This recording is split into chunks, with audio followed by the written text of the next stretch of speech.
manyi abantu tebamanyi njawulo ya competition na kikono. Ebintu ebyo njagala tujawule. Ekikono kye kino nti boss Deroyo takuba bulungi gwe mpa wakuba olabe ye kye kikono. Naye DJ bwajja n'azannya okusinga gwe nga talina kyayogedde ekyo si kikono. Abantu simanyi ekikono kye kituufu era batubulire mu comment section yawe. Ekikono kye kituufu. Nyinzo bamuzannya. Kitegeeza oli wajja n'azannya. If someone comes n'azannya better than you nga ta convince boss nti oyo musinga. Je boss n'akiraba bulabi kikulu n'agamba this is my better option. Oli abatakubye ekikono by the way. Naye wabeerawo nakujja n'agamba n'akonjera n'agamba ono talina kyazannya nawe. Omusajja naye talina kyasobola. So waliwo MC yesigenda mwogera linnya ng'ajja baamumpa nkulenga naye ng'agamba boss oyo nze si vibe ye sigifeelinga. Okitegera nali kubasawa z'abatoopu ssebo nze nga nkubasawa musanvu nga boche ejjudde wet omukulu ng'agenda ezi njagala tukolera abantu abamumanyi bagende mu comment section yaabo bateekewo embeera ng'agamba bossman Timo oyo ate ekyewunyisa ng'ebintu bitutuukako lwansonga either babyogera nga bali mu meeting oba ne babyogera mu group zaabwe za WhatsApp zetutaliimu cause baba ne WhatsApp group nyingi. Anze temuddamu kumpa DJ Wiz zesimu feelinga. Katade bossman Timo ayaba talina kyakukola. Aba ina kukyusa budde. Bossman Timo nga nkyusa nga nteekayo 10. Bannange. Okay, ku Branskin Events YouTube channel bankwaniriza erinnya MC Dero abasubscribing abaliking n'abacommending tuwebaza nnyo. Yet in another episode nina DJ manyi nasalawo kubanga I line with the DJs, with the MCs, within the entertainment industry. Jensingira ddala okubanga ngenda musirinze concert episode eno njiwerezaako ba DJs, and of course those people that inbox me tugenda kukola banange ba DJ. We're gonna be doing something this year. Nkuba mpya Branskin Events YouTube channel sirinze concert agenda kuba yeyogerako tutandikirawo. Manyi erinnya lye muliwulidde abaddemu mu industry and posters muziraba in and out. Olunaku olwaleero muleese mumutegerere ddala abamu mumulaba bulabi ku social media kwaniriza ku show. Nja muyita starter yajja kweyogerera erinnya lye. Yeah man, atulaba n'abatuuliza ono bamuyita DJ Wiz Party Starter. Naye osobola okufita Party Starter kyokka. However, DJ Wiz Party Starter the full name.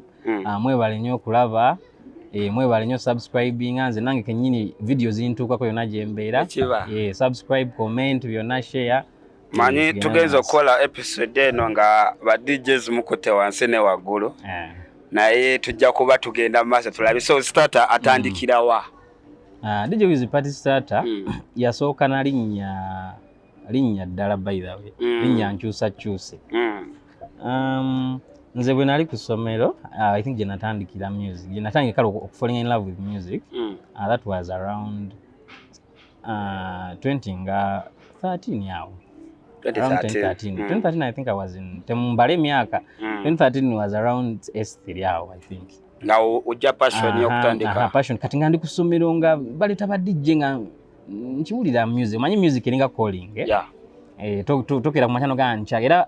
ennaku zino omuntu ajja naga mwana njigiriza biki after kyali bwe kityo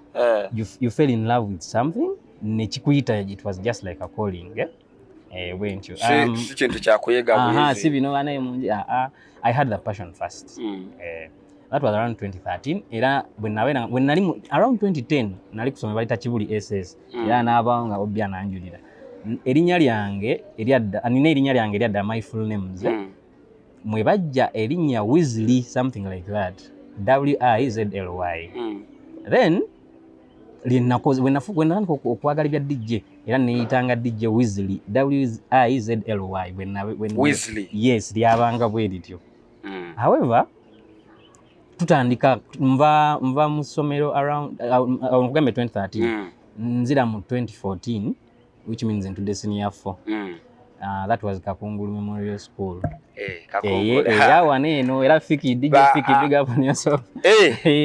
Fiki yajanga ku somero sebo. Fiki DJ Fiki yajjanga ku ssomero ku budanke bwaffe nga tuyisa bubi. DJ Fiki Kibuli. DJ Fiki yajjanga. DJ Fiki ye Kibuli. Kibuli kakungulwa olaba mu manyi yes. Kati yajjanga atukuba yajjanga ku Dibwazi. Manyi Dibwazi yabeeranga ku sharing hall. Yeah, sharing hall Nsambya. Atugendayo DJ Fiki. Gwe yali bad man. Then that was 2014. Maririza 2014 tugenda mu vacation. Then mu vacation yawo sigenda kigamba nti yali blessing these guys. Mama wange Katonda amulamuze ekisabadde yakatuba ku maaso. Yangamba ngokola osegera nga tugamba oyino bangu okola biki. Kati waliwo omusajja aina sound. Nga wala sound biki bino kukyalo. Yalina ne library. Kati yalinga nsobi nga blessing in something like that. Yali mukwano gwe. Yali neighbor, mama nga yina nga saloon by that time. Kati nga yina neighbor, ayina disco sound. Nga yina library. Kati nagamba nina mutabani wange ali mu vaka. Kamukuwa akutulire ki mu dduuka lyo. Laba atobuzibu yali ansindise mu bidongo. Kale I had passion. Nini ekyo kyakola ki? Kyayingira oku exposing ku music. So mbera mu library. Nembera manyi vaka mpamvu. Nembera mu library manyi kati jukira wobera mu library you get exposed to music. Yes. Msalira abantu ennyimba. Terako ka flash bichi kati nze nali na computer nali mumanyi nga ndi mukujjukujju ku computer. Ndekera computer obole solve nga byo nambi manyi. Manyo tekayo olimba ku flash manyo sala CD bichi ebi. I know those things. Kati lunaku lumu waliwo omulenzi gwe bakolanga nabo kati nganze library ye store. Nga bajja ne batwala ebidongo bakima ebidongo kolagwa batunulira naye nga bwe bagenda manyo okwebba nenzigulawo kavacho kano ntandika okuyiiya kale nga nali mbirava ntandika oyiiya nga neyigiriza nzeka nteekamu awo biki ate dda byalinga byangu vacho onyiga sinki n'otekayo ennyimba nga nebya beat matching tokolaki tobimanyi nawulidde wano omusajja agamba simanya synchronization naze sibimanyi big shout out to you Frank Antambi omusajja ajeyo terminology Nenze ebiseera smart synchronization smart beat bichi nga sibimanyi. Nze nga oluteka ulimba mu vacho nga nsinkinga biki kale kusinkinga mbani kozeze ekigambo kyamanyi nga nyige ennyimba zisobola okubanga zitambula wamu. Nze nga ndekayo oluyimba nga mbeerawo wegayaza mbwe kuba. Kakati oyo boss wange ne to having a good relationship with him nga aka library kalinga mu electronics. Andekera asanga sente ze buchi nga ndi mwana mulungi. Kati nakulumu nangamba manyi njagala tutandika okugenda nga ffenna mu bidongo mu field ne mugamba ndeka amanga ajja kola ki ajja takola bidala amanga ajja kunzita biki ali mukwano gwa mama nga ajja ayogera naye nga amugamba munayi mutabani wo namulabye ebintu by'emusica kola ki abyaga mumpenga tugende nga mu field naye tusitulirako butusitulizi ko ye tumuyigiriza omwenge nti biki nti kale nti omuwammeka omanyi mama nga yayagalanga nnyo I learned how to make my own money kwanza buli kimu nalinga kola ki nkisaba iye nenga nkola wali bansasula omwezi biki kati nga bwe tuba tugenze mu field bampa kabakagwirawo yes tugenda mu field nsitula mizindaalo teri kubaanya yes tuvaayo no nga bakuwayo mmeka bakuwayo nga omutwalo by that time nenga omutwalo nawo manyi your needs are very little yani mama toina rent toina biki emmere wakebeerawo omutwalo gukumala simu ze kubanja SMS temuina WhatsApp Facebook tugenda mu field omwo nina mukwano gwange bamuyita DJ Garewils big up on yourself chemanyi ejja kutuukako waliwo mukwano gwange ye yajjanga malayika nandaga nti no this is DJing this is chiba DJ but kati yajja bamutanga DJ Garewils actually naku zino yabivaamu naye teyabivaamu nti noba yali akubye nnyo but I think he lost the passion on that way najja kati nga ye bwajja ku library andaga ye pro ajja nagulawo vacho ngajja nampa nani stop ze ojizanye nani stop yenje zanya ku library ajja nandaga nakwatamu awo ningamba no guy kati nga bwajja introducing abana Kenya by that time abana Kenya ba Simple Simon bali bakubye nani stop ezo yes mash up read map something like that okubisa mbwangu atabera ko mu library nga tokubye ba Simple Simon kati Simple Simon read map nga zituba nazo bala nani stop nga anabuliza kati ngajja introducing aba Simple Simon ntandiko bawuliriza ngamba man bagayi bano kumbe nno nze simanyi bakosa na software abasajja abo batubuzabuzanga nzina samanya nti no Simple Simon yakubana software nze ngamba kati yo Garewils oyo DJ yajja nambuusa nti abasajja bakuba software nange mumanyi nga andaga software yoyo nga ndaga actually ya introducing to DJing. Gary Wells. Yes, omuta DJ Gary Wells. Then bitandikira ddala nenga munayi mama nno natandika okunyiigira nno ddala. Olwo oli mu bikola ebyo toddayo kusoma. Nedda awo akakasala nno kegamba vaaka nno eba mpanvu kantugambe giba myezi emikaawa amanyi vaaka. Gibanga oba tebaddayo tebikomawo mu February. Mubeerera nno waka for some good time. Some good time. Then tubeera mu DJ Gary Wells kati ntandika ebidongo nno nga olumu wengendayo nkomawo kiro. Nga mama agamba anzo mwana ntimuzikomyawo kiro biki something like that. Then awo tuyingira senior 4. Awo nganzirayo ku ssomero. Naye nno ndeseeyo calling ndeseeyo bya DJ bino mbitandise naye bikika tugenda ku ssomero senior 4 senior 5 yawaitwa tudde senior 4 kati senior 5 era nzirayo Kakungulu Memorial. Kakungulu nga yakuwa. Yampombera kati nzirayo Kakungulu Memorial. Then nzirayo Kakungulu Memorial kati awo ntandika obigegenya nga wembera ku ssomero mbagamba mumpemu. Naye nga obimanyi ebyokusomero ne kusomero bere bakagujje ba entertainment prefect. Tolina ku entry twatotya ku bidongo by'abasajja. Nayo like kusomero salagira nnyo my potential. Kati bad enough chemanyi obi banakitwala batya kusomero yo ne bangovayo. Twalitoloka nnyo atubera bweru. Finze nganvaayo nengenda mu kiduula kya DJ Roger. Mbera ku veno mu club yabeera ngaho kabalagala. Nano byenjogera mu bayinza byadda nnyo. That is 20 we mbanga natula 2013 2014 yawo 2015 I think 2014 it was 14 kwa mbanga natula S was 2013 2014 senior 5 kati nga tuva ku ssomero naina mukwano gwange best friend wange muta Fahad ali awo nga tuva ku ssomero senior 4 nga tugenda mbidula awo kati nge kidongo kimpita nga mpulire kidongo kidongo ganchagala tomanyi nga tugenda oli yabulize drive zavugidde no nogamba nti twagenda ne bujja kibuli awo waliwo akafo before bisanyukirwamu kabalagala samuyania kabalagala obuzibu ne bujja tugenda kabalagala eyo tusanga DJ Mark bali bagitanga Venom Club tukyali tuli badogo tuli bato nenza katonda ali anyamba ekirevu kyange kino kyayangu okujja era badegera gamba waduka gali kada batugoba nenga ekirevu kyange gye kyayi aliye Fahad mukwano gwange yalinga musajja muwanvu nga ina height ngati nganza ni mumpi nenga nakalevu nga musajja bakolokolo baga basajja banaye kabaina mu nebochi nga tuyingira kumbe tuginzize kulaba DJ Mark DJ Roger bakolanga ku Venom mwawo nga tutambula bwe tubuto kati awo senior 5 tukole fujere toloka batu batugoba ngamba kawedemu olo mama aliye wako mugambo otyanti kati story empamvu ate bango bye naye nga umanyi omuzadde akuwa chance zonna era mwagale nnyo bazadde bamwe abakyaliwo ampa chance zonna ngamba bakugobye nti kale nanyigamu awo nankyusa essomero nantwala kati Gombe mu kyalo nga kati gwe kibuga oyagala nnyo disco kati yategeera nti njala nnyo disco ngamba katono kamugeme kutwali mu kyalo nantwala kyalo Gombe kati ntuuka eyo kati nayo nsangayo babonda byayo kati ntuuka ndi mubyawo ndifala kumbe namunanga ekidongo kyange manyi kuba ovudde city kati ntuuka ate nsanga ate wali ate abanene baayo wali DJ amita DJ Anselm omumanyi DJ Anselm akubirawo ku mezo gwenna osangayo nga ye school DJ tonakyo omugamba yabeera ku byuma yabeera ku byuma entertainment wali kati nze tebasooka kumbuuka nti mmanyi ekidongo babeeramu awo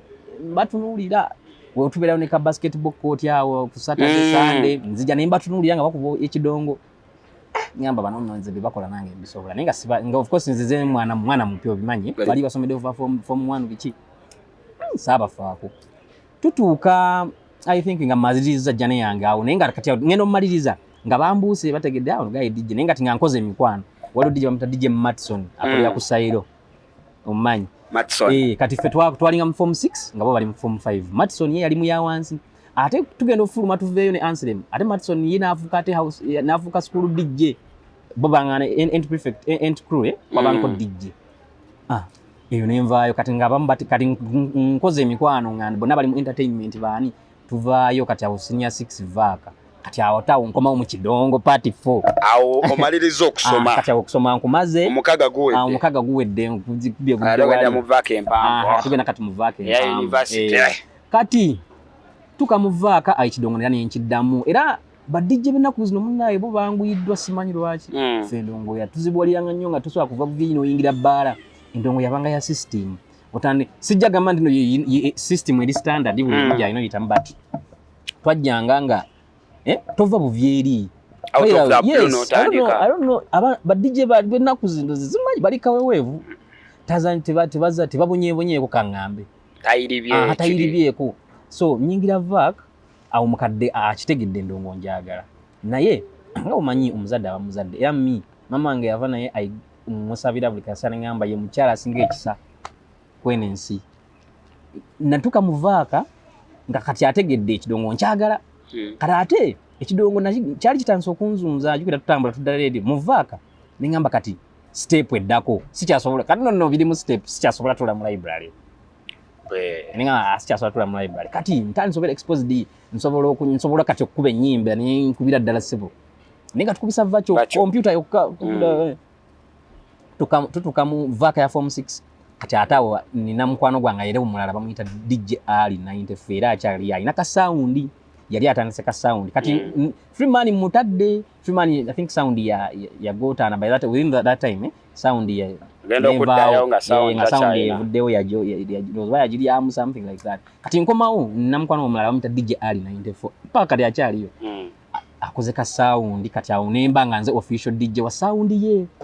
kati maliriza tuba mu vaaka awo waba afunye akakolo ankubira kati ntandika otambula here and there naye nga nebya night bannaye badije ba disco sound ya mobile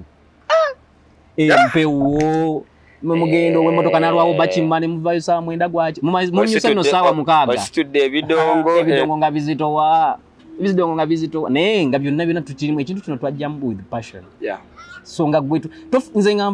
nga mmaliriza bosi wange DJ Ali pakati jali amanyi okujja nansala kona ngabzaja wange kati webale kulemerako kati badije bona betwatankana babasinga bonna bebyo abasinga bonna bakola ki ba giving up but nze nalinga kintu nkyagala omalirizo kola mukago ja oyiga vacho manyiga vacho kati ngosebo swana okundeka onenza nyanzeka kati oyo mukwano gwange yali akoze ka sound netutandika ngo okukola nga ffenna kati awo ntanso getting exposed kati mbuuza atenge wakabiri bitya mama nga yomba biki naye kati ng'ekimusanyusa nebeezaawo tomusaba nga wemba ngenze ku disco sound yange biki bampayo akasanvu kange ogumu omutwalo kati ngambiramu ne sente just emmere y'ensumbu kudda waka kulya biki naye ng'ekyamunyiizanga the lifestyle associated with DJing byakiro nga yera bikira akalenzi ke ade mubere mbana abasiri ebiviri webiki banyubanjayi era ku ne respect naje mwanti nze nali ekyanyamba nakulizibwanga ebyo biragalalagala sikola tokozesa sibikozesa nangamba boba tokosa biragalalagala ngatojja yakasente kolaki it's okay naye komawo obudde bukyali atenga obudde bukyali tebikwatagana atenga DJing industry ne budde bukyali tebisobola sentence tekisoboka munange nga university atoloza erimbaale ng'ekonkona nga nyingira university but respect jempa mama wange nti nabeera ku campus emyaka 3 amazima disco nga njibeeramu bwenjikola biki but I didn't commercialize it nga buli kiseera ntuuza wansi nangamba why sooka omala okusoma era ezo omusajja atudde bwana I'm a degree holder of business computing. Yes. Business computing dinaino kole. Nensoma business computing wange nenguluba business computing wange. Journalism obata yantwala batya.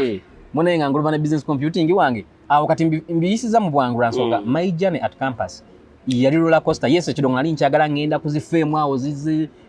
wave zize. Oli ku university by then club cheze kuba fame wande nali nyingide 2016 na yinga university mobs 2016 game kilabu tutukao top boy oyo top boy MC mancha ali wange sinza yingira bala na atangamba big up on yourself top boy moba MC DJ FX nga bakuba never kati ne I respected my university wange ngamba amanyi ekidongo nkyagala naye kanzoke malizo so ninga ekidongo nzija nemberamu nembalaba nga bibakuba nange ninga abisobola nesi nga sikigenda nnyo nga ngamba wayi Neko wale sobola bayingira mobile that time. Ati kati nali nina skills nganze mmanyi kye bancho kyekakasa n'enkuba naye nga umanyi industry no seberike kufulu kuliko ba Getman. I didn't have friends abali exposed nze ndigambudde mu disco sound. Disco sound mukolera entebe embaga nejjange eri bweyogerere like mubera here and there. Kati nga industry ne yebala nga sina bulungi mikwano. Then I think it was around year 2 nachali wangu na meeting amita DJ Liquid obo mmanyi. Kati awo nangamba manyi ka Liquid naye yali ku university nga fena tuna goals zezimu naye nga fena tuna ekizibu kyekimu fena tuli ku university tulina okusooka okumaliza okusoma. Nangamba manyi tuba tukola tubuzayo omwaka gutya gumu tugende mu Kuzi Magic Entertainment. Wale ebisale bya DJ Kuzi yali akuba. Nanga tuyingira mu Kuzi yakolanga ku Energy Center nanga tugende mu DJing Academy. Eberenga shortcut fe tunamalira omwaka gwaffe gumu university nga ono guy Kuzi Magic je tunaba tugenze nga ate ye atutambuza before ndaba munaye nga tutandika okutambula ne Kuzi DJ Kuzi kati oba mwakiwulyako kino nga waliwo DJ agenda okuba gwe nojja n'omutera ko laptop n'omuterako ebyuma kati olwokuba twali tuyingida academy ye nga atwesiga ebyuma fa babeera nabyo kati nga ebyuma tubeera nabyo tubiyiga bikuba okitegeera tuyiga bikuba atugamba nyange lero ngenda kuba oloza nno nga ye ebyuma bya bidaba nako akubeze mwayi selector ndiye lero ngenda kuba game club saa 8 nti ye nti kale ndoza mu fenga tatamana natugamba zigenda wera mukaga fenga twasitudde ebyuma tuli ku game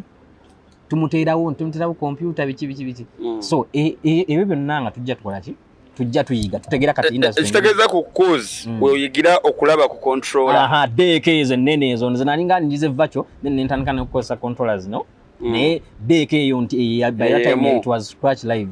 okugikozesa muno biki Kuzi ne mtajja wangu yo DJ Liquid twatandika naye kiminze chemanyi Jane J Flowing kati awo ndi ku university nyingira mwaka gwangu kola ki ogusemba kati maliriza university ne munaye byembi maliriza university that was around 2019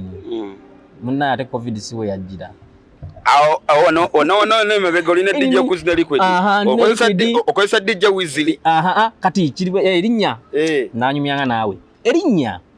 nali nkozesa Wizili era benjogedde mujana yange bonna bakimanyi bampitanga Wizili ku somero biki then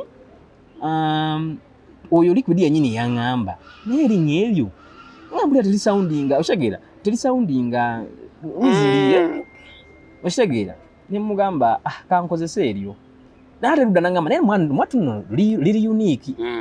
ne mugamba mwana lizibu kwogera Wizili ye Liquid kuvaddanga ye Liquid Liquid yaberanga ate manyi haso zaali zanjawulo zinaberanga mu sound system bine byaje ngate ye yali mbya promotion ulyake bya promotion yebyo nga amanyi n'okwogera sebo mwami oyo omuzenda manyi ya promotion ile mugenda erida nga gwe DJ wa promotion yebyo abera ngamba DJ Liquid erinnya eryo Liquid kalone musajja Liquid erinnya aludde nalo ye yayitiranga mu ange eyo ngabera kwebye ebidongo bya promotion biki nga DJ waabwe katukwatagana tutandika ninkati nga tutula amazima twatula fenna nangamba ne Wizili liri unique ne mugamba naawe zibu kwogera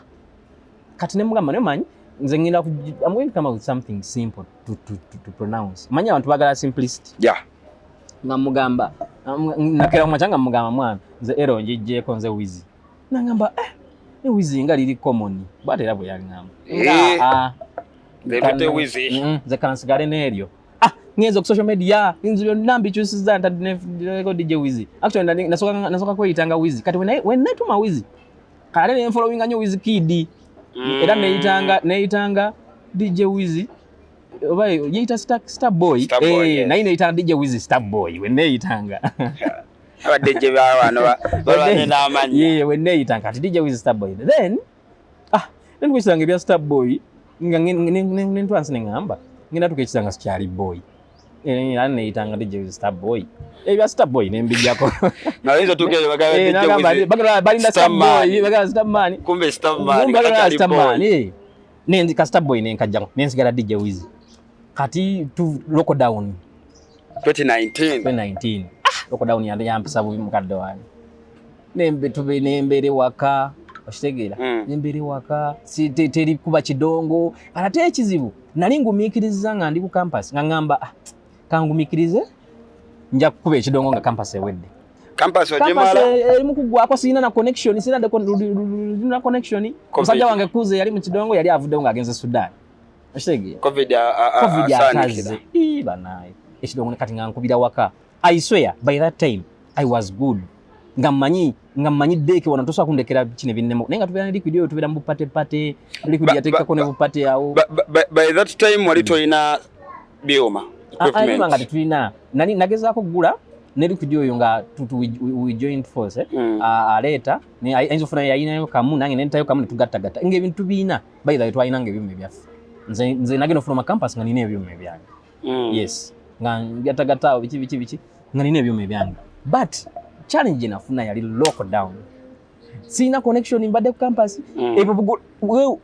just imagine nali nsoma movies but nali nga sigenda bugolobi mbukola connections mbugolobi what no ngambera kusomera by that time when mfulumi omalira campus nga ba DJ chaba bowulira amanya agakutopinga nga mpulira ba Ruda Saluda mpulira ba Ruda Fame ya Roger Stewart ebise batero Roger Stewart diwo nga bakuba very hot abali bafuna dan mixtape bichi then nesigaze linya DJ Wiz then kati walo mu lockdown nzukira mwawuliranga nnyo bisho bya ekiro shows za ekireze zaba DJ kichi kati lokwa na sina connection I wouldn't go to the big TVs kati walo DJ bajitanga Magic HD ya UBC yes je twagendanga ko ne liquid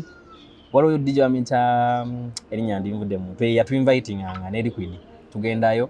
tukubanga night shows ezo be ekiro kati by that time nga mama ange ategedde dala ha one ekidongo je chamutwa bali bati but nga I advising atokoma okiro like that munenge budde butambula 2019 nga ogenda ku Magic bakuwamu n'ozanya nganzanya no dala ku TV gwe singa sina balaje nkuba Kampala wano ne nganzanya ku TV nga ntuka waleri nga wenzanya bino nkwagulo biki music selection biki byangu ngo ebyo ngambi Magic DJ Wiz nga dolina kyo ngamba munange nga lockdown atoloza no yamala emyaka emeka 2019 emyaka etano 2019 2020 2021 yamala emyaka emeka twama batulookinga 2021 2019 mu March it was around 2019 March netumala ko 2019 ina netuyingira 2020 tunya 2021 twamala banga kimu lockdown I'm not sure tebatugula bulungi mu 2022 around 2020 early 2022 katinga tumaliriza lockdown katinga ngamba omanyi kati sawa ya kusimbula sawa covid yagwadde olutuufu njagala manzijukira omwaka yali 2022 kwa covid we yagwa nengamba kati I don't have any excuse kati sawa ya kukola kuyiriba kati sawa ya kutandika era basically nzo gamba ntino kati DJing ntintandisa official embu ndiwa I think it was that time kati mukutani kogenda mu field otandikira wa buzibu bwatandikira kati covid bwe yagwa nengamba nayo manyi sisobola kubanga jukira nali campus boy to be honest nali mbera wa mama wange mommy's boys kati covid yagwa ngamba manyi ngenda tandika yiriba which means ntandika kupangisa buto bichimu ntandika buto nimpangisa around Kasangati here nengamba ntandikide which means natandikira ku baraza ku kyalo ebisere bye walingawo ebala Afro Club Kasangati kati nga njagala ogenda ku Afro naye nga bannange nga wegambye sayina connections zinge by the way kino nkigamba all DJs there you don't need anything nga connections mu DJing industry Oshege nti dero manyi nti wenzija wano tosooka kundaiza that is the best experience so ngenda wali mbagamba mumpe tebampulirangako nokuba ne social capital Oshege sina social capital abantu tebammanyi so nga better diverse kati nga ate ekyasinga ngokunuma nga my skills of playing tezimatchinga na linnya lyange nga I'm nothing tewali amanyi sina CV yadde sina we nalinza nye naye ate nga we ngenda n'entandiko zannyo omuntu nampuliramu ogusooka ndi sure agamba ono ngenda musigaza nensabako kwa furawo but things didn't go well nga Afro bali abali say ngo DJ Japsi actually is my friend now or DJ Japs but nga simunenya nsonga abeda takumanya najja ne mugamba kinangamba tujja kulaba laba manager Peter labo na bimanyi mama bureaucracy kate na DJ wamita Moshi Moshi nangamba jangu tukole then obate checha nemeso gende kolera nga siri ready because nga toli ready to manyi music wa club oli confused to mancho yagala but lucky enough eri club yaliwo laba ku kitundu kwennyini kwensenze nga kumpi covid nga awedde bagula we bare pya ebale bagitanga Lux nga pya which means ebale pya teba na bias nti ono DJ alelelele monna yatenga sigenda ku Lux nga tebampa obasaba nga masaba tanga oba DJ Sky da DJ Magic Cars no sanga oba DJ ba Sky da DJ sereyo ga Sky da DJ na Magic Cars be bakolawo ntukaona wote bampulirangako banange social capital lecturers to Sky da DJ big up on yourself ne DJ Magic Cars munaye basajja be baso kumpa omukisa mu club eri commercial nti commercial club nti eri organized be babasajja toso achikiriza siri wadda nnyo mwatwe ndongozi gitandize yes kali natandika mabega but okutandika nti ntandize tandikirawo ku Lux that was juicy one nenga tutandika disco ngabu night bona tubwefuga nasoka kujja bonga ne bangamba omusajja ono tumwe mwaza nyemu nenzija obimanyi watu ina social capital bye yule bizibu byembagamba bakugamba jangoza nyemu tulabe ekintu kyo kiruma ba DJ kwa the platform bajangoza nyemu tulabe. However, wanongobera ngoli hungry atandika ekyo kiboke for you. Nembagamba yiyi nga nine ebyuma ebyange kyekyasingo bewunyisa. Bambuzo badozanyira konza nzenze na club sirina. Bangamba jangoza nyemu ekyasingo bewunyisa. Najjanga ndi nyimiridde nga ninga DJ abadde ku myaka ngeta. Najja gadget ozirina. Gadget nina, computer nina, mixer nina, deck nina nga nyimiridde nawe. Nenzija nebegamba bagamba era tumaliriza tunyumya mko abafuka bakwano ba bangamba mwana wajja noteka wembeera ndifalozo wadija avudde wa ngombe sikubansi amazima ngazina we nali nkubyeko bala bima ne bagamba sajja takola ndakino kumbe era big up on yourself DJ Kuzi yatuyigiza ebintu ebyo DJ Kuzi ngabana ebintu ebibye ate yenga abane gadget eziriko nze nagenda kujja kulaxinga nina deke nina mixer ebiriko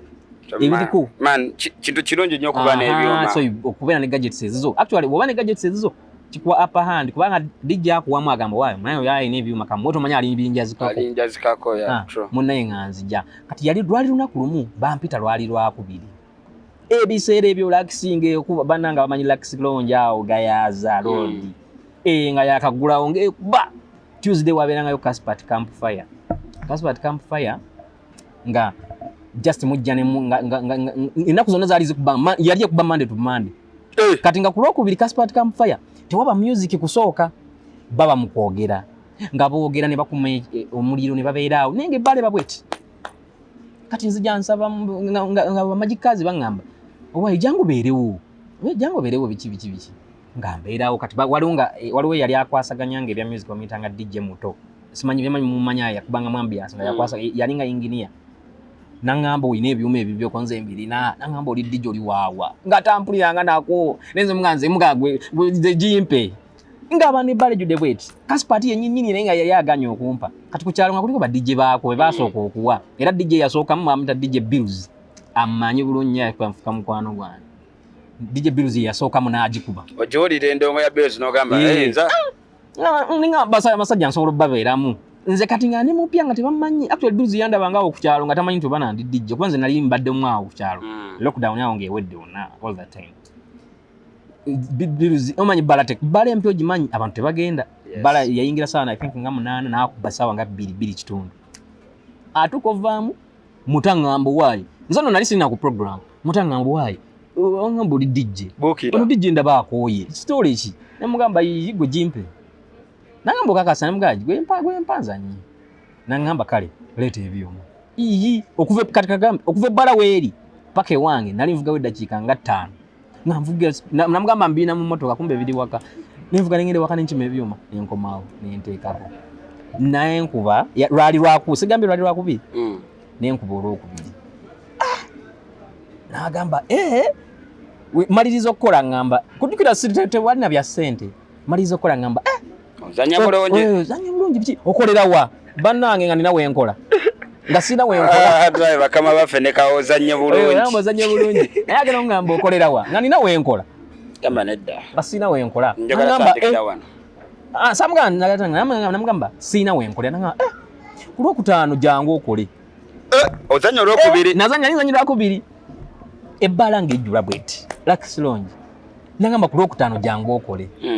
Nganzija ate we najja nga neetegese byali birala. Nanje kuba. Nangamba okola wa ku Lwomukaaga. Emuganza ate nze najje nkola. Nangamba komawo n'enkya okube. Ate katawo ne bangamba bagenda tugenda tandika okusasula nga n'ebya ssente saagala biwulira. Nganze ngamba kimu bagimpe enkube. Munenga tutandika okuba Lux. Lux ng'otandika okugikuba Olwokutaano n'Olwomukaaga. Ng'andi kati ku Lwokubiri lw'amaani luggwa. Manyi ebbala bwe bampya. Egende kati abantu beesala ku Lwokubiri ndowooza. Era hosting Olwokubiri n'afunamu obuzibu n'omugagga night n'evaawo. Naye Friday ne Saturday nga zikuba. Kati nga tugikuba ku Friday nkuba ne ku Saturday.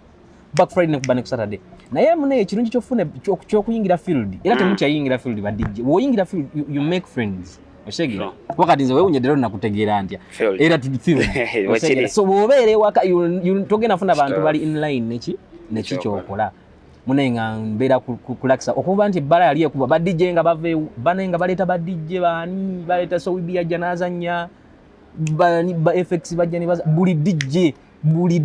Shiru yajjanga ne bamuwa night kati gwe weewunye Shiru nga wajja akulaba bani Mulodi buli DJ nga ajja n'akusangawo which means nali ntanso okola ki okutandika omanya abantu ntanso omanya olaba omuntu Shiru asokuba nga DJ munene ne bwajja n'akulaba gusoka tajja bifa bwajja okubita tajja bifa ne bwajja n'akulaba emirundi ng'egi amasoge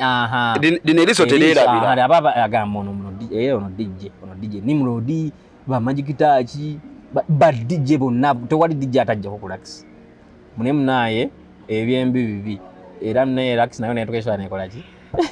negusala sokole wali bagamba okuwa yakasente kati mukusoka nganze nayo yesande sagana manya naye ati bwebangamba katukuwadde Friday Saturday guy zena isikola nko mu kilabu tewasaba transport tebamufa nalisikola nko mu kilabu naye nga sikola yabwerere nga bamanyi balina okunsaso naye nga bampaayo just kintu kidogo bimanyi tukuweyo kye tukuwaayo tukuwaayo sente zaffe sigenda zoogera wano naye bali bampaayo ke bampadde nga katonotono naye nga nze ndi musanyufu ki nako nali amazima nali musanyufu nganze eri DJ ayagala kwogera akasente kaffe akasooka ba boss tufuna akasente akali standard naye chenyizo okugamba nti I was happy I was happy nti nfunye wenkola ki there is no DJ gwekozeko interview ano akasente ke akasooka ayagala okwogera sinza kwogera abasajja banzijjo ngekuba sidda nnyo nno sidda nnyo yagala abasajja bansasula boche bagambe naye omukulu sajja teyasiima oba n'abansasula kati boche bagamba omukulu nga sidda nnyo ayinza okuba nezino zetumuwanaza ayinza tuyisaamu eggaali kati Lux Lounge nenta nfunye emikwano kati tutandikaawo Lux Lounge we yagaana ne tutuula ffenna nga bali bakolerawo ne tugamba manyi tetugwa na bbaala tetugwa na bbaala tukoze tutya mukozemu akakuuni mugambe kati tukola akakuukulu bakayitanga urban vibes yes tukola akakuukulu kwaffe tugamba manyi yes ebbaala egudde tukkiriza manyi waliwo kye bayita okukkiriza ebbaala yagwa Amanyi kino kintu kibaawo ekintu buli kigenda ne kituukayo eri okukomawo kwangu kati olina lulwana kuba wano obutaserengeta wansi kati nga waliwo bamaneja bafaawo baani bali tutuula tukola obukuukulu tugamba manyi tutandike our own group nga ekola ki ehostinga kati Lux kye yatuwa social capital mu Gayaza along Gayaza road abaako kati nze nga ne ku kyalo so atamanyi linnya agamba selector abo kukisaawe DJ ku kyalo nga bamanyi ningamba ekitegeeza kati abaye bamanyi ne ku kyalo kati ninga akanyingire group y'abantu ne tuyingira group agita Urban Vibes tukola Urban Vibes eyo nge hostinga Urban Vibes ngeli mwani nani Urban Vibes nkujira top DJ Sky the DJ nga mulimu DJ Magic Kaz nga mulimu nze nga mulimu ne DJ Gava Copy sajja wange Gava DJ Gava Copy abyonaso excellence Gava Copy nga mulimu DJ Gava Copy nga mulimu ko ne ba DJ abalala mulimu ne ba DJ kati ebyewunyisa Lux ategwa tutandika Urban Vibes ate bagitandika waliwo bale eri maaso ko mu Gayazaawo shege ne batandika ekyabwe sasooka kibeera at first but nageno laba kenvudde ku Lux sikyayina mirimu sikyayina wenkolera nogamba naye lwaki no nze nno kala tembere waka nitutandika obeerawo Urban Vibes nga tubeerawo nga ne ba MC Quintessa Glosh the Diva, Manyi Glosh. Natubeerawo. Hi Glosh, big shout out to you. Glosh the Diva, kuba Mike mukambwe nnyo. Glosh the Diva. Natubeerawo awo MC Kyomulala, Zeng MC. Zeng MC Rajabu Nyoso. Sajja Zeng. Oh yeah. Netutandika ekyaffe by the way. Zega kuvaddanga inati msajja Papino mulamba sewa abera akavidi kete kava Zega mulabi nene kawe Zenge superstar in the making achimanyi nze mba musudie ba bwekiri munange atutandika ekyaffe tubeera awo nenga womanyi simanyi lwaki ekintu kimanyi mukitandika n'amaanyi n'ekintu kyatwesa nekitulasi nekitandika okusala amaanyi nichiva ku nights ze twali tufuna cause twali tutanze hostinga nga tu hostinga dala ntandika netusala nosala nga tujja nto hostinga wanene almost near Kololo walanga bala bagitanga Aqua yes ne batu one night netunenga tufa baji hostinga naye with time over interest kale simanya I don't know how realistic I can be teamwork esala abali ba postinga nga tebacha postinga buli omunga ajabudde bwayagala nga omanyi sina gwenenya yes but twatwise ekintu kyafe nekitulemu okwagala kyetwetandikira ngaffe night era nezitandika okugaana kati ate tumala ate tukola akadda nnyuma tuva ate twali tufunye ku hosting ate tudda kwa Afro ne tuhostinga woko Wednesday ate nawo nebitatanda balungi ne management ate tuvaawo ate tukomawo tuddaira ku Laxi Laxi nga bagigudde ogwokubiri era tuddamu host era nga bintu amazima honestly speaking ebintu bitambula bulungi ebintu nga tebitambula bulungi okuva ku sales zetukola nga sales ziba low which means wabeerawo low sales definitely wagenda bawo low payment yes ne tubeera nga ddala tuli mu kusoomozebwa nga mutuufu omuntu yenna nga ayagala ekiddako olina tula butuzi bansooka yamanyi kanoonye next era naye nange nze manyi nze by nature nze saagala abeera nnyangu nga sirina kiddako yes Urban Vibes nali njagala ku mutima nga ne byonne ideology njagala twe hosting will make our own parties but nga amazima ekintu kyasukana kikola ki ekiddamu nekinamu kwa mabega ekisala amaanyi honestly speaking abamanyi Urban Vibes mwenna paka kati nkyali Urban Vibes but amanyi negaba matono kati era ngambi bona bakimanyi bakwano ngambaga mwana tunoonye next oshegira kati next twali tumaze okola group nga amaanyi gakendedde kitu kyakola bulungi sales kati nga sawa ya kwesitulanga sekinoomu mwana Zenge gendako wano mwana gava kati netutandika buli omu kati nga yesitula personally neŋŋamba manyi kati kyovola ngambye wobeera nfulidde okola emikwano ebiseera bya Laxi namukwano gwange bamuyita Alan DJ bamumanyi ba Alan bangi oyita Alan DJ akola ku Happy Boys awo nali yali afuse mukwano gwange nnyo naŋŋamba omanyi endongo ogimanyi obonaabonera kijjangu kutwale ku Happy Boys wano tula bwe swe ng'ate nva egayaza ate nkyaliyo olwo nvaayo ate gayaza nzira ku Happy Boys osala okuva eri gayaza nzira ku Happy Boys nzira kutula disco ng'etandikira awo nkola bossman bamita Timo buli mwamu kimanyi ba DJ bonabamumanyi Timo nga njagala nga nkola Boys osangayo baani kawo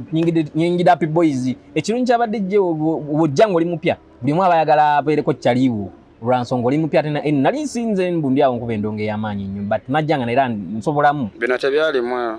nange wakyosumuludde emboozi naye era nayo ngenda gendayo tuka ku Happy Boys Alan the DJ simanyi kankuwa ebimuli ebyo ng'okyali mulamu musajja gwe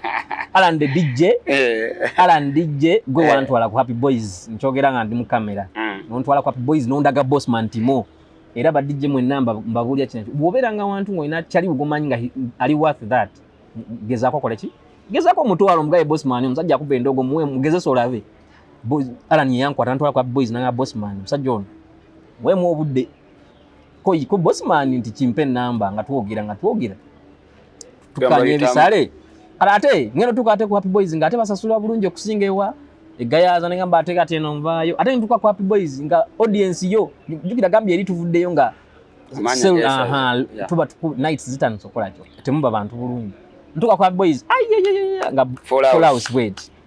tuka ku Happy Boys nsangayo Nesta DJ nsangayo DJ Fly nsangayo Maliki nsangayo DJ banji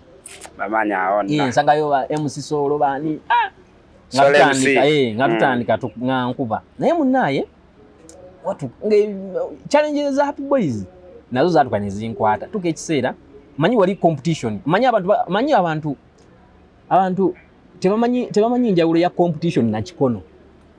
ebintu ebyo njagala tujawule ekikono kye kino nti boss Deroyo takuba bulungi gwe mpa wakuba olabe ye kye kikono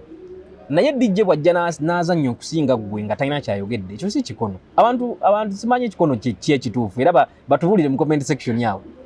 ekikono kye ekituufu nyinza oba muzannya oli wajja n'azannya if someone comes n'azannya better than you nga takonvinsize boss nti oyo musinga je boss n'akiraba bulabi kikulu n'agamba this is my better option oli abatakubye ekikono by the way naye wabeerawo nakujja nakwongera n'agamba talina kyazannya nawe omusajja naye talina kyasobola so waliwo MC jesigenda mwogera linnya ng'ajja bamumpa nkulenga naye ng'agamba boss oyo nze si vibe sigifeelinga okitegeera nali kuba ssaawa z'abatoopu ssebo nze nga nkuba ssaawa musanvu nga boch ejjudde wet omukulu ng'agenda ezo njagala tukolera abantu abamumanyi bagende mu comment section yaabo bateekewo embeera ng'agamba bossman Timo oyo kate ekyewunyisa ng'ebintu bitutuukako lwansonga either babyogera nga bali mu meeting oba ne babyogera mu group zaabwe za WhatsApp zetutaliimu cause baba ne WhatsApp group nyingi nze temuddamu kumpa DJ Wiz ze simufiiringa katade bossman Timo ayaba talina kyakukola aba alina kukyusa budde bossman Timo nga nkyusa nga nteekayo 10 bannange ampulira bintama nga ate jukiro inove wakasawa 9 ogende wa bossman Timo omukolere tula sawa 10 blood nga ate mpulira bansaza amaanyi ochegera jukira endonge ne limu progress oba ojja ogamba wano nsobo wano ndi comfortable wano kati ntuuka mu eyo situation nga ndaba man kitandisa okuntama ochegera ojja n'ozannya ba DJ babeera bawa amagezi buli kaseera bawa amagezi bawa kiyoshegera ye bossman Timo yali anjagadde by that even up to now we still talk actually na jenadde yo naye neighbor wange yangamba yagulayo somewhere tuogera even up to now naye embeera ya business ye twamanyi waliwo ekiseera nga manyi business eganye tusigaza omukwano era amanyi okumbuuza akalaba status zange munnaye nga ndaba wano tekigenda gatta nga so nga amazima tula nga kinnema ng'okisala nankita MC yavaako kanaaluzaala nankita maze entalo z'abadde gye naba MC ezo zote ziriggwawo munnaye nga nzira mu kyalo nga nsooka nsala alani nga ngamba mwana sitole eki ngamba biki nanga ne mwana nze mmanyi agali mu nkuubo waliwo ebbaala eppya ate bossman Timo gy'agenda okukola eyo shuwa mwe abagenda osookayo nga ngusala ebyo biseera nga siba na pulaani siina wenzannya sinajjukira ng'era social capital siina nnyo bantu bammanyi nnyo kiri awo